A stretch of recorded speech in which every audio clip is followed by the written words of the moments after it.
오늘 우리가 함께 읽은 본문 말씀은 우리가 알고 있는 요한복음에 기록된 예수님의 첫 번째 표적인 가나의 혼인잔치에서 물로 포도주를 만드신 사건입니다.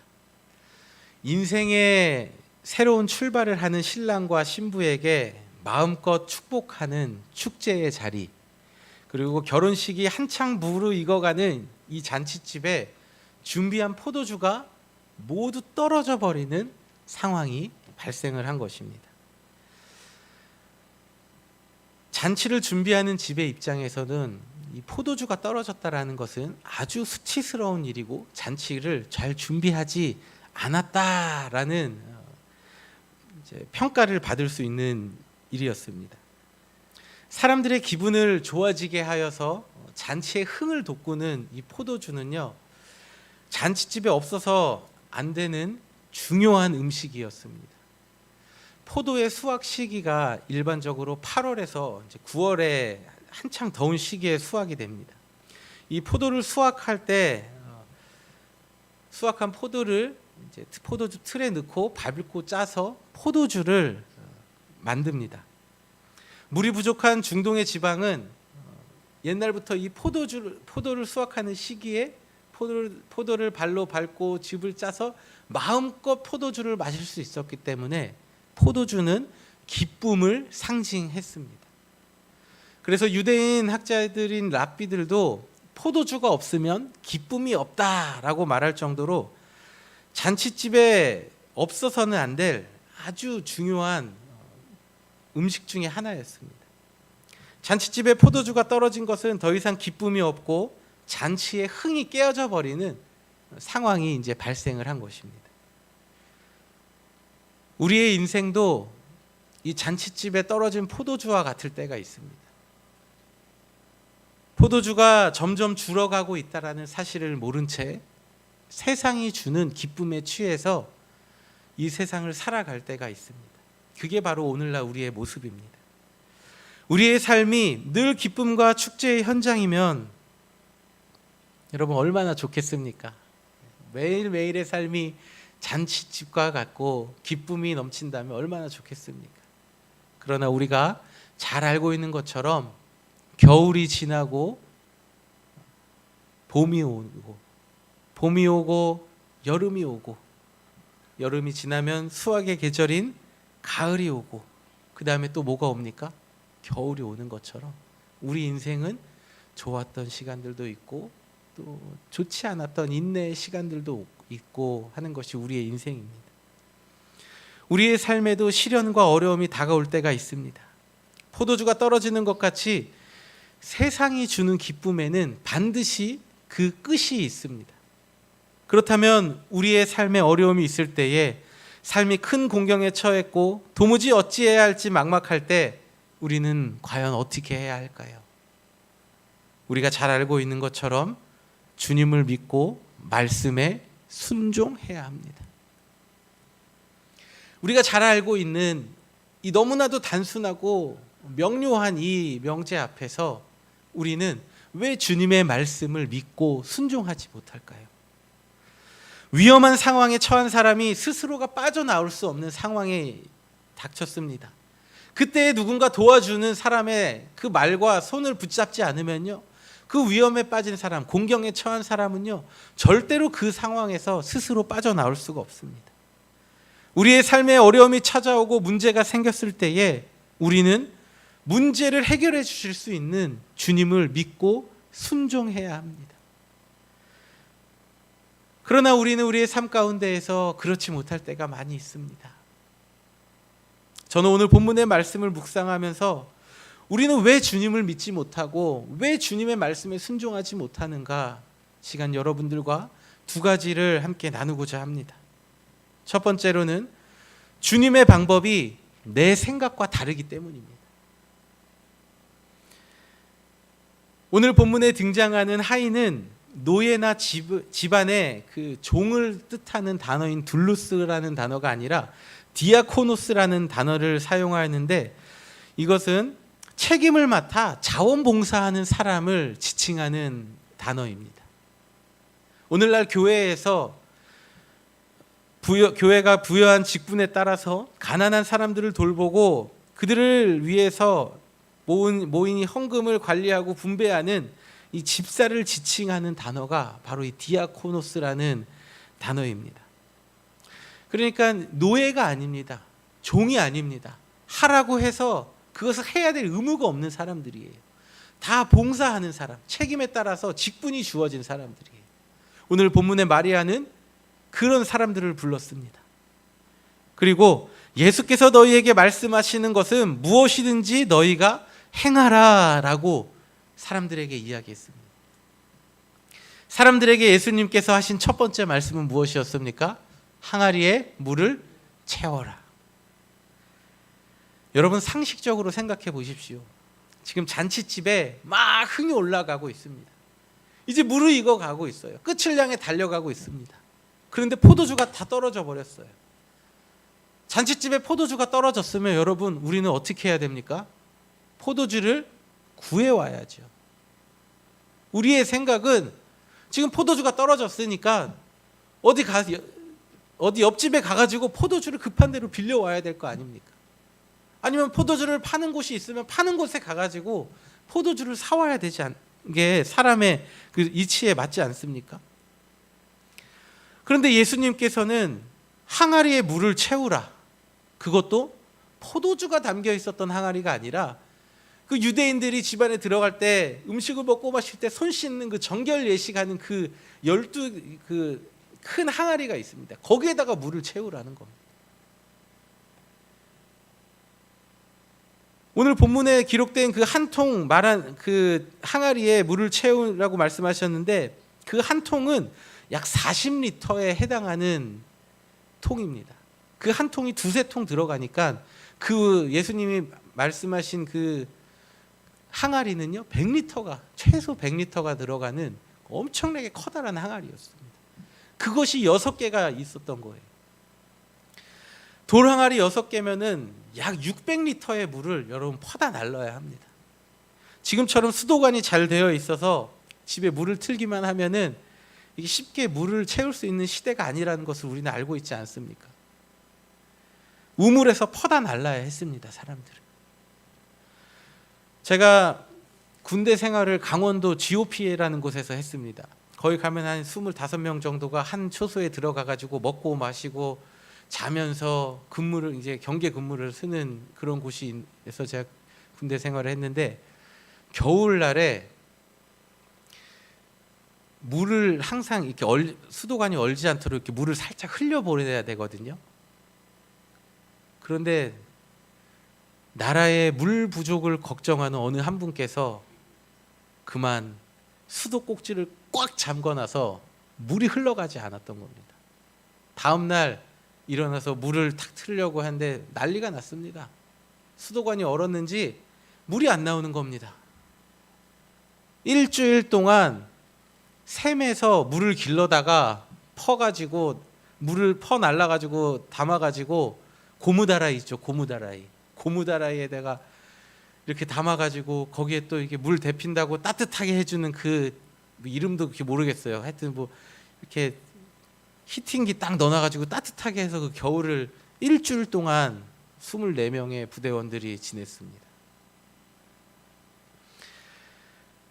물을 퍼 날르면서요 한 200m 정도 되는 거리에서 샘에서 물을 퍼다 날리면서 제가 했던 생각이 뭔 줄 아십니까? 내가 반드시 수도꼭지 잠근 놈을 찾아내리라. 그래서 이 책임을 반드시 물으리라.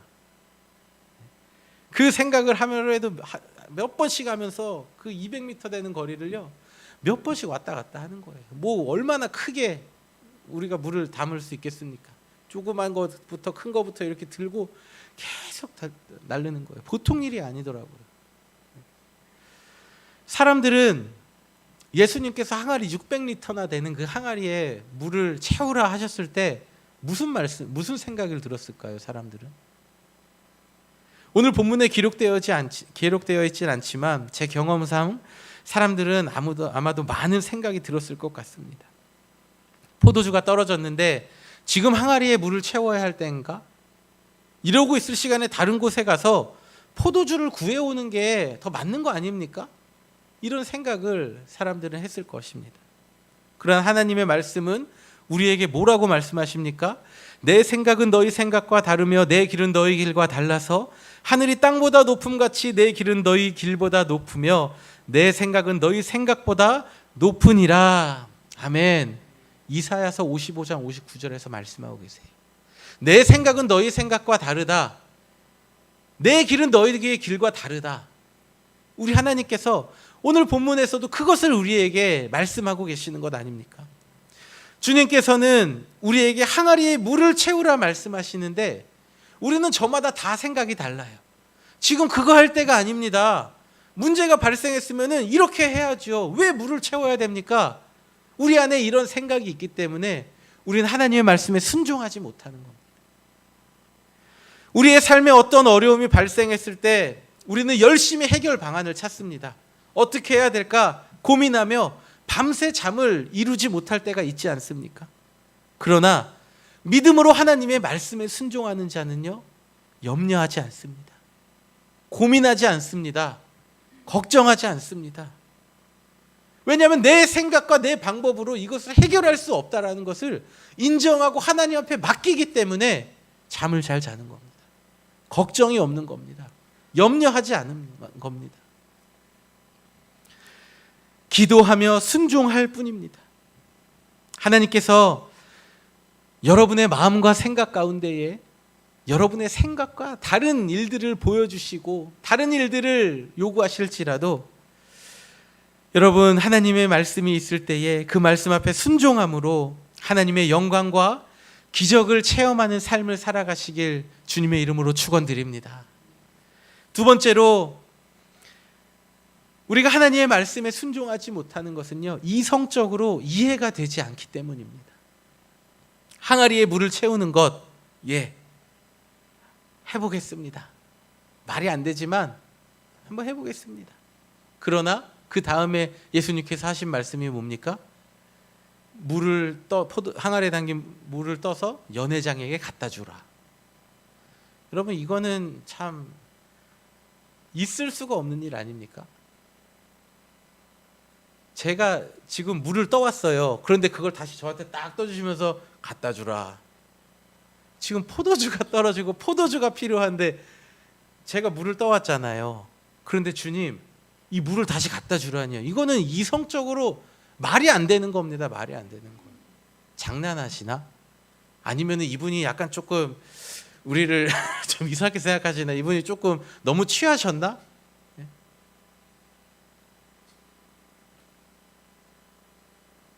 모두 이성적으로 이해되지 않는 말씀이었습니다. 예수님께서 하신 말씀은. 그러나 사람들은 어떻습니까? 물을 채웠습니다. 그리고 연회장에게 떠서 갖다 주었습니다. 이 사람들은요, 제가 설교 초반에 말씀드렸죠. 노예나 종이 아니었어요. 거부할 수 있는 의식이 있었던 사람들입니다. 자신들의 생각과 자신들의 머릿속으로 이해되지 않는 일에 있어서 나 안 합니다. 나는 여기에 봉사하러 왔지, 발렌티어로 왔지, 내가 이걸 왜 해야 됩니까? 안 합니다 하고 그냥 던져버리고 갈 수 있는 사람들이었어요. 그러나 이들은 예수님의 말씀에 순종해서 그대로 물을 떠서 갖다 주었습니다. 우리는 예수님이 어떤 분인지 지금 다 알고 있습니다. 예수님이 어떤 분이신지 우리는 성경 말씀을 통해 다 알고 있지만 이 말씀이 기록될 당시에 이 사람들은 예수님이 어떤 분이신지 몰랐습니다. 예수님이 아직 본격적으로 사역을 시작하시지 않았기 때문이에요. 이 사람들은 예수님이 병 고치는 능력이 있고 하나님의 아들인 것을 전혀 알지 못했습니다. 그런데도 그들은 자신들의 생각과 생각대로 이해가 되지 않을지라도 예수님의 그 신적인 권능 앞에서 순종했습니다.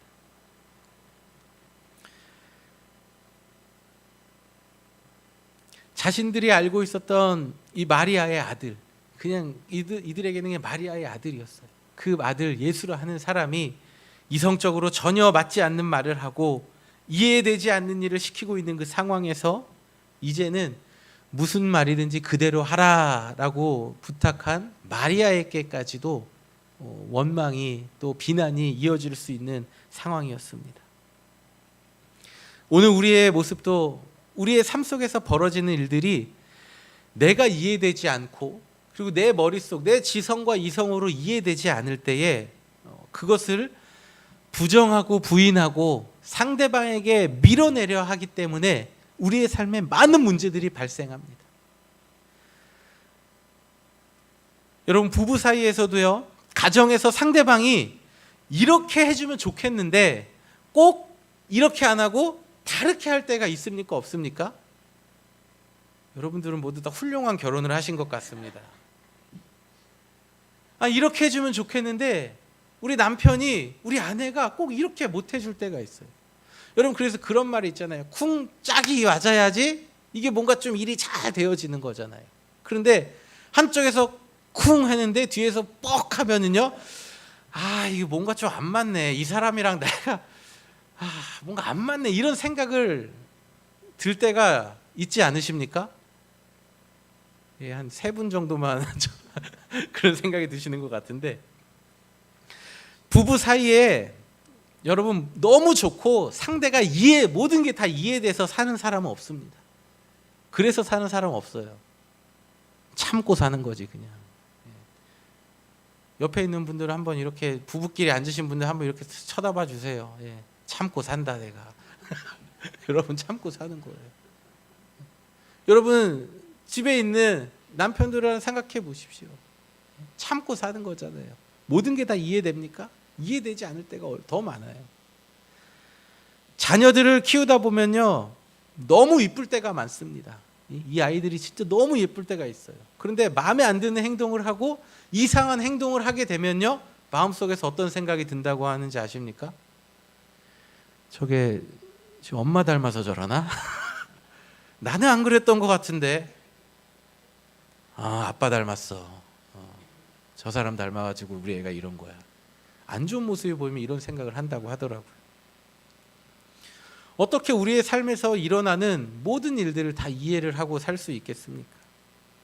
여러분, 교회 내에서도요, 우리가 믿음 생활하고 신앙 생활하기 위해서 모인 이 교회 내에서도 무슨 일을 같이 하다 보면요, 이해가 안 될 때가 엄청 많이 있습니다. 이렇게 해주면 좋겠는데 이렇게 안 하고 다른 사람 자신의 생각대로 해요. 목회자가 하는 일들이 이해되지 않고 도대체 목사님 무슨 말씀을 하는 건지 황당하고 이해되지 않을 때가 있어요, 여러분. 그때 사람들은요, 시험에 들었다, 교회가 이상하다, 목사님이 변했다, 이런 얘기를 하는 거예요.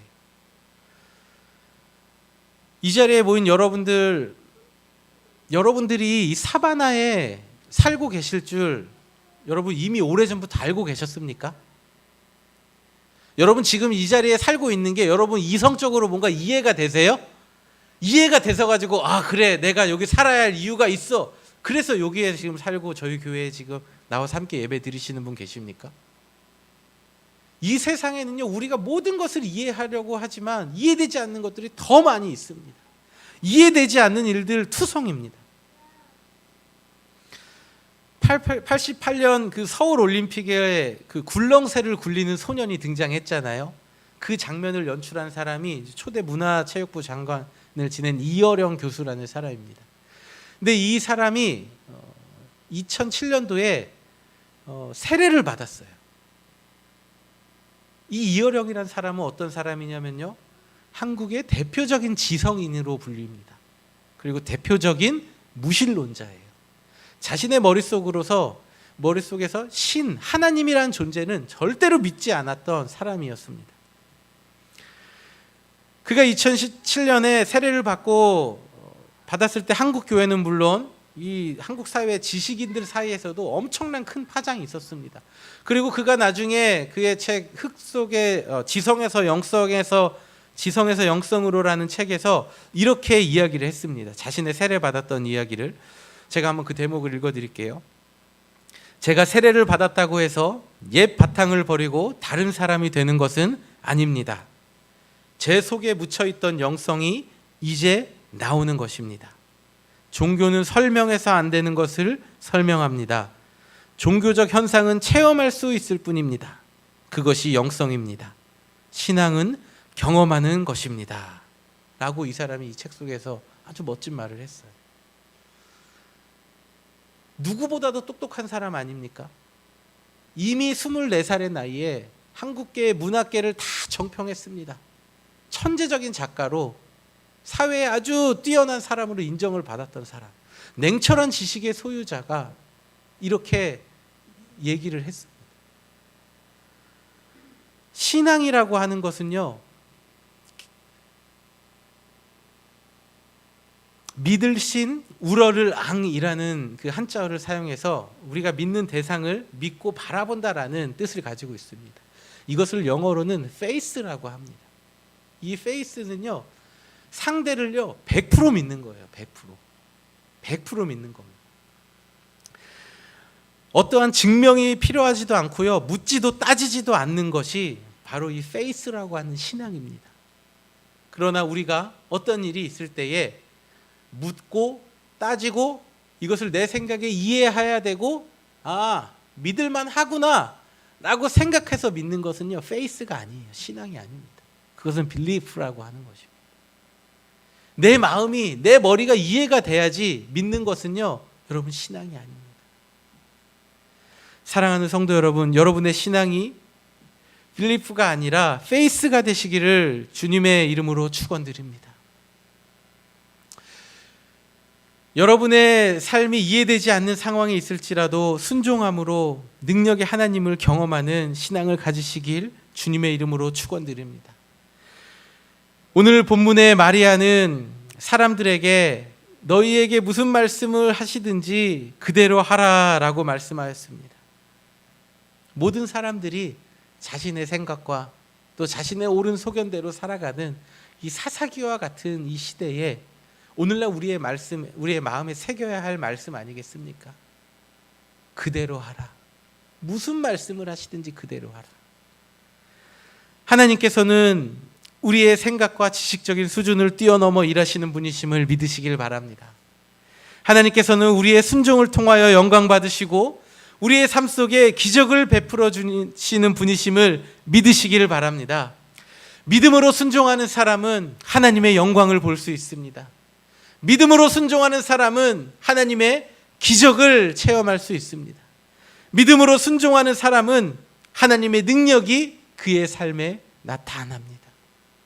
내 경험과 내 생각과 다른 일들, 나의 지성으로 이해되지 않는 일들이 여러분의 삶 속에 펼쳐질 때에 오늘 잔치집의 하인들과 같이 인간적인 생각과 이성적인 사고를 모두 내려놓고 하나님의 영광을 보며 하나님의 능력을 체험하는 기적의 주인공들이 다 되시기를 주님의 이름으로 축원드립니다. 우리 모두 자리에서 함께 일어나셔서 우리 마지막 결단의 찬양 주님 앞에 찬양 드리도록 하겠습니다.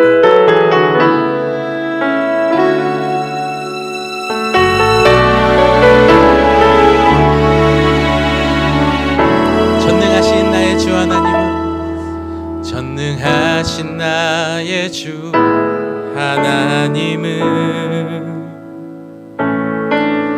능치 못하실 일 전혀 없네. 우리의 모든 간구도 우리의 모든 생각도 우리의 모든 꿈과 모든 소망도 신실하신 나의 주 하나님은 우리의 모든 괴로움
못하실 일 전혀 없네. 우리의 모든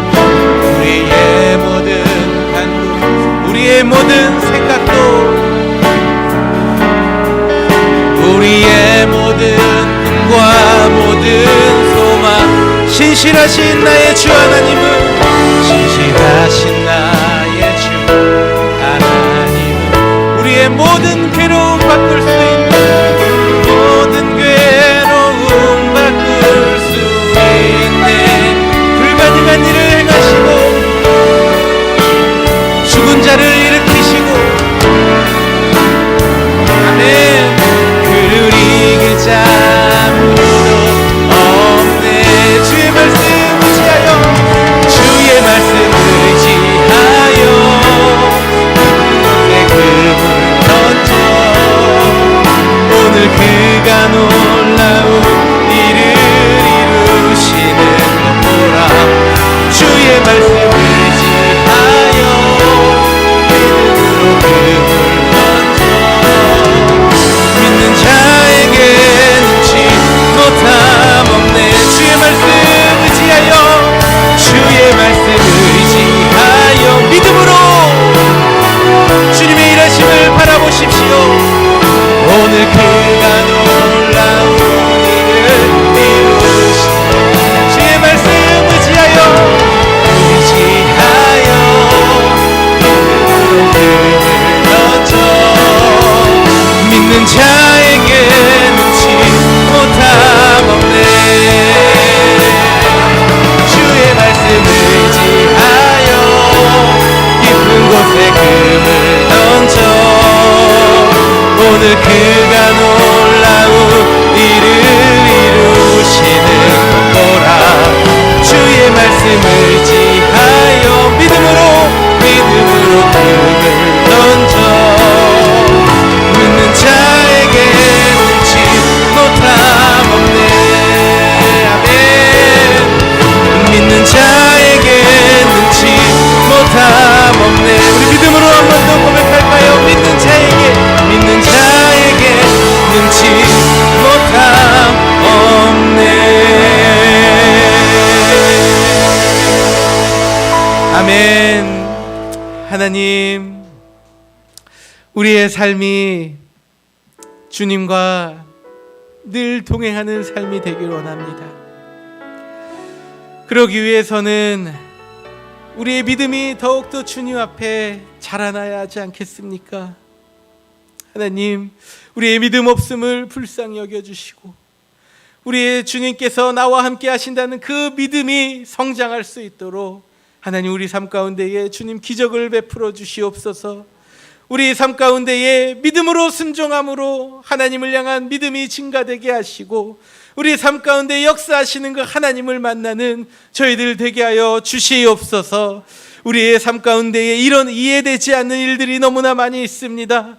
하나님, 우리 이성적으로 생각하고 아무리 이해하려고 해도 이해되지 않는 일들이 우리의 삶 가운데에 다가올 때에 하나님, 우리의 믿음과 하나님을 향한 눈을 들어서 이제 지성에서 영성으로 나아가는 저희들 되게 하여 주시옵소서. 육체의 한계에 머물러 있는 것이 아니라 나의 삶 가운데 역사하시는 그 전능하신 하나님을 바라보는 저희들 되게 하여 주시옵소서. 이제는 우리 주 예수 그리스도의 은혜와 하나님 아버지의 측량할 수 없는 사랑과 성령님의 감화, 감동, 교통 역사하심이 이제 삶 가운데에 내 생각을 내려놓고 나의 삶 가운데 이해되지 않는 일들이 다가올 때에 주님을 향한 믿음을 가지고 살아나가길 원하는 이 자리에 머리 숙인 성도들 한 사람 한 사람 머리 위에 저들의 가정과 가문과 일터와 삶 가운데에 그리고 주님의 몸된 우리 사바나 한인 장로교회 위에 이제로부터 영원토록 함께 계시기를 간절히 축원하옵나이다. 아멘.